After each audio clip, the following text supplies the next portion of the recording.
7:30 p.m. Once I got home, I threw myself on my bed to sleep for a few hours. Even though I had fun, my body just couldn't take it anymore and gave in as soon as I saw my bed. I just got up to have dinner, so I'm still feeling a bit drowsy. But anyway, So tell me, Hallie, how was your outing with your friends? it was pretty good, Mom. Better than I would have imagined. I'm so happy for you.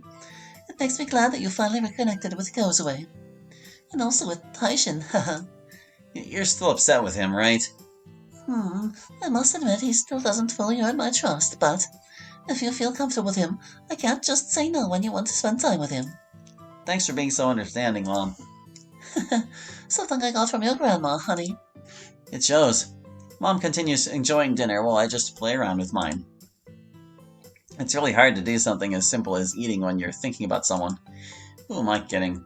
Monica just won't leave my head. No matter how much I try to distract myself by doing other things, she's always there.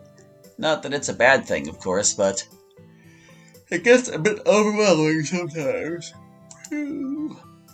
Is something wrong, honey? You seem deep in thought.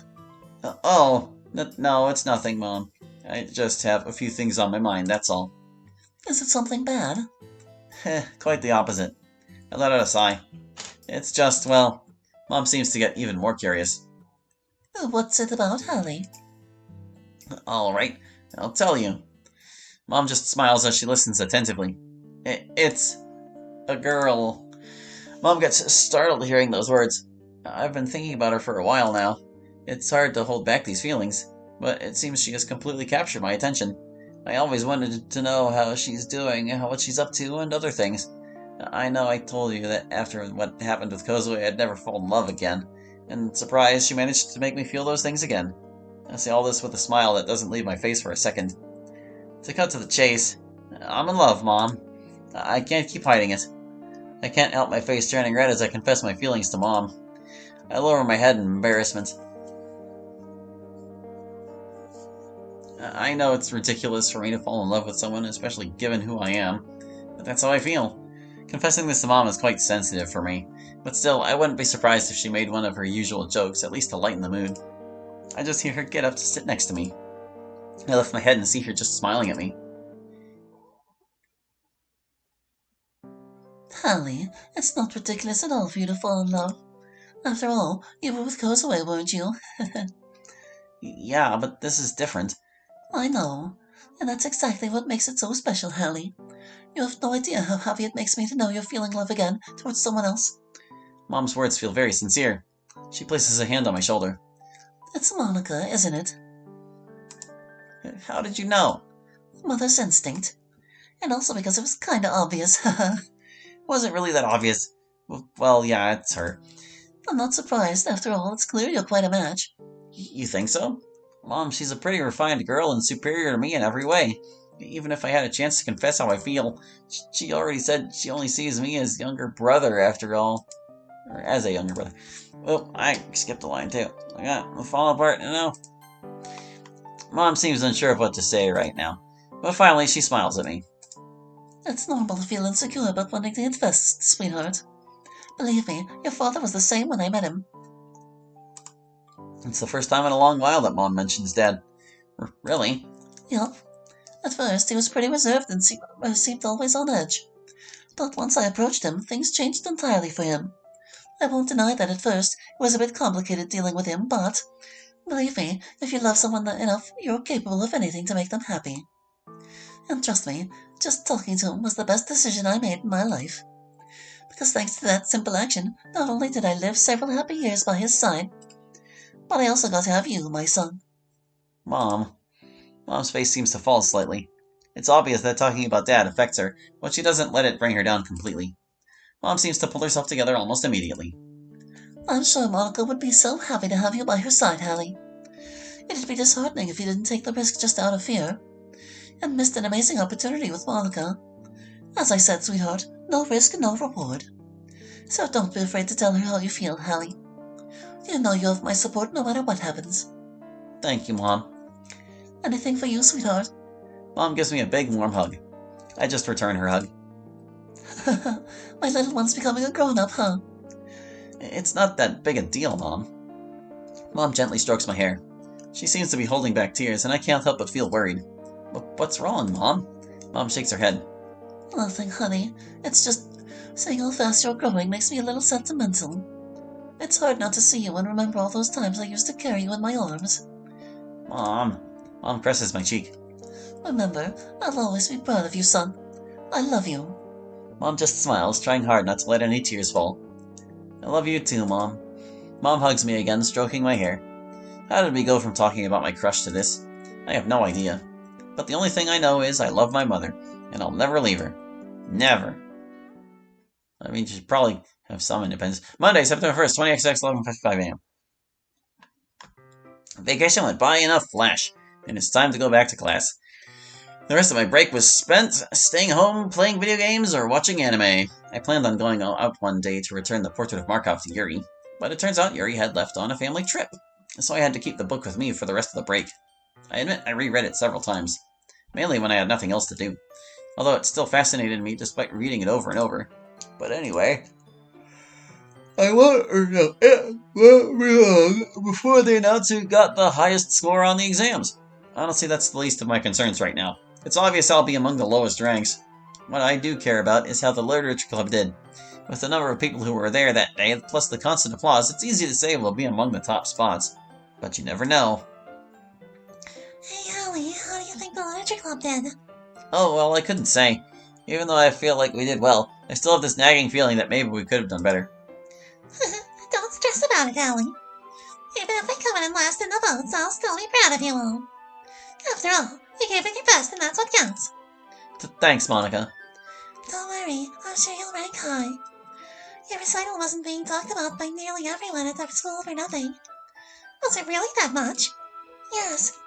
I've heard that a lot of clubs are jealous of all the attention your club got. And before no new members join anyway. But wow, if that's the case, that makes me feel more confident. I didn't expect our recital to reach that level. It makes me even prouder of our work. Monica looks even more excited to see the voting results. I can't blame her. After all, I'm excited too now that I know our recital reached such heights. The bell rings. It's break time, and also time to see our grades. Oh, notes? Let's go check them. Oh, sure, why not? Suppose that's okay. I know what kind of grade awaits me, but why not? 12:05 p.m. So like 10 minutes later. As expected, there's a crowd of students when the three of us arrive. Walking is a real challenge since everyone's so packed together. Hey, move it. It seems Kozue is having more trouble moving through the crowd. Without a second thought, I take her hand so she doesn't get separated from me and Monica. It's okay, Kozue, I got you. Kozue seems surprised the moment I grab her hand.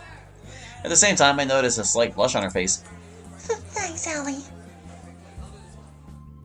After a few minutes, the crowd has slowly dispersed. This makes walking a lot easier.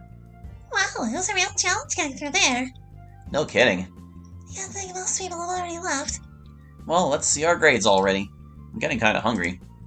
Yeah, actually, I'm feeling a little hungry too, haha. As I walk, I realize I still haven't let go of Kozue's hand.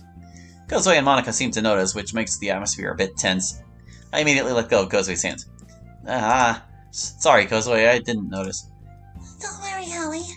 It's no big deal, really. Phew. Well, what if we go check our grades right now? Oh, sure. I could sense a bit of annoyance when Monica said that, but I don't give it much importance. Once here, the girls and I start looking for our names. Since these are our class grades, it's easier to find them. It's strange I don't see my name in the last spots, which means I did better than I thought. Wow, 10th place. Hey, that's not bad at all. After all, it was a pretty tough exam. But I'm sure you can do even better. Yeah, Kozue, don't get discouraged by that. Besides, I'm probably ranked even lower. Thanks, guys. Well, I'm relieved to know I'm at least ranked higher than Hallie. Hey! Both girls laugh in my face. Yeah, very funny. Just look at Haishin. In his class, he got 25th place. Now that's low. Well, it's no surprise. It's not like Haishin is a genius at the school. True. Let's see where I am. Oh! 2nd place. I was expecting you to be in 1st place, Monica. Right. After all, you're one of the smartest in our class. Thanks, but who could have done better than me? Let's see who's in first place. It's Naomi, isn't it? Monica seems almost speechless when she sees who's in first place. Who's in first place, Monica? I run to see for myself and... Well, what? Me? How is that possible? Hallie, congratulations. You left me speechless, Hallie. You're smarter than you seem. Congratulations. I didn't expect to be in first place. I can swear I had no confidence in myself at any point. Well, thanks, girls. It's impossible not to feel nervous about the girls congratulating me. Yet at the same time, it makes me feel really happy and proud of myself for my achievement. But by the way, Monica, sorry for taking first place. Relax, it's not a competition. Good to know. But if it were, I'd wipe the floor with you without a second thought. Monica's sudden serious tone scares me a little. Relax, Hallie, I'm just kidding. Yeah, right. Or not. Well, let's just leave it at that for now. You two and your antics. I cough slightly to try to change the subject. Anyway, how about we go get something to eat? Sure. I'm gonna hang out with some friends. Sorry if I'm gonna skip out on you guys this time. Oh, don't worry, Kozue. Have fun with your friends. Thanks. See you later, Hallie and Monica. See you later, Kozue. Take care, Kozue. And so Kozue leaves. Well, do you want to go eat in the cafeteria, or...?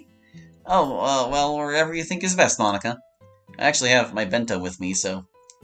What do you think about a quieter place like the roof? It's pretty rare to find people there.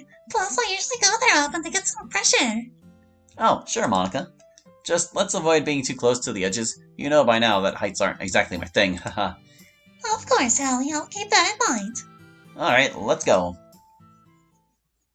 12:10 p.m. I'm kind of questioning, like, their little hierarchy thing there. Like, how does this grading system work? Like, what if two people get the same grade on the test? Do they just tie for the place they're in? Whatever. We're on the school roof. It's not common for me to come to this place, especially because it's well known I don't like heights. However, it also has the perk that, indeed, there's absolutely no one else here. Besides Monica and me, of course. We're completely alone. Maybe this could be an opportunity to try and get a little closer to Monica. Who knows? Alright, let's sit here. This spot is always away from the edges. Oh, sure, Monica. Monica and I sit down. So, what did you bring this time, Hallie? Oh, well, something pretty simple, actually. Rice, chicken teriyaki, a few sautéed vegetables, and that's it. Well, it looks delicious. Do you make it yourself? I wish I could cook that well. I'm terrible in the kitchen. My mom usually makes this for me. I'm constantly afraid of burning something or burning myself in the process. I almost set my house on fire once as a kid when I was trying to cook something. I don't think it was that bad. If you had seen me. Anyway, what did you bring this time, Monica? Like usual. Monica opens her bento. Onigiris, steamed broccoli, and chickpea falafel. I must admit, it looks pretty good. Thanks a lot. I made it myself. I see. I feel somewhat inferior now. Monica is so independent that she can make her own food. Well, the only things that need to be microwaved. Well, only when Mom doesn't cook. Anyway, how about we chat while we eat? I can't hold the hunger any longer. Oh, sure, Monica. For a few minutes, we keep chatting while we eat. Occasionally, we'd share food with each other. Innocent stuff, of course. I often tried to flirt with Monica, but I'm clearly terrible at it. Sometimes it felt like Monica was talking to a wall. I decided to just drop my silly attempts at flirting and keep chatting with her. Hey, Hallie. Yeah, Monica? Well, I wanted to know, what plans do you have for after you finish school? Darn, she really caught me off guard there. Oh, well, I honestly never thought about it that deeply. I guess applying to some university. I don't know. Thinking about it makes me pretty anxious. I know how you feel. It's overwhelming if you're not clear about it yet. Do you already have it clear? Well, yeah. For years now, I've kind of known what I'm going to do when I finish school, too. Really? And what are those plans about? Monica seems uncomfortable when I ask that. Sorry if I made you uncomfortable with my question. I didn't mean to.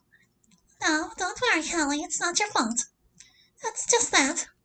It seems Monica finds it really difficult to talk about this subject.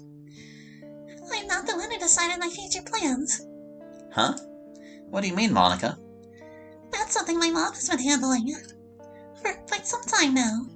I can't help but feel frustrated hearing that. Does her mom do anything other than make her own daughter's life miserable? From what you say from the way you say it, it can't be entirely a good thing. Monica nods weakly. I mean, I know she only does it because she thinks it's best for me, but sometimes it feels like she's just using me to fulfill her own goals and dreams. Because of her, I feel even more pressure about my studies. I have to be perfect in every aspect for her. According to her, she only granted me a whim by transferring me to this school when I asked. But she knows very well it wasn't just a whim, but also because of Naomi. Hearing that makes my blood start to boil little by little. She knew what Naomi was doing to you and still did nothing. Was there another line there? I don't think there was. No. I know it sounds exaggerated, but... It's not exaggerated at all. I unintentionally raised my voice. I mean, it's not exaggerated at all what you're saying, Monica. And it's not just a whim that you wanted to leave because of Naomi. That she knew that and didn't do anything to help you. I can't help but to clench my fist in frustration. Monica seems to notice this and places her hand over my fist. Holly, you don't need to get angry. I understand that it seems unfair, but... Monica, a mom shouldn't treat her own daughter that way. You're free to decide what to do with your own life. Neither I nor anyone else, including your family, should have control over that. Monica seems to be analyzing my words.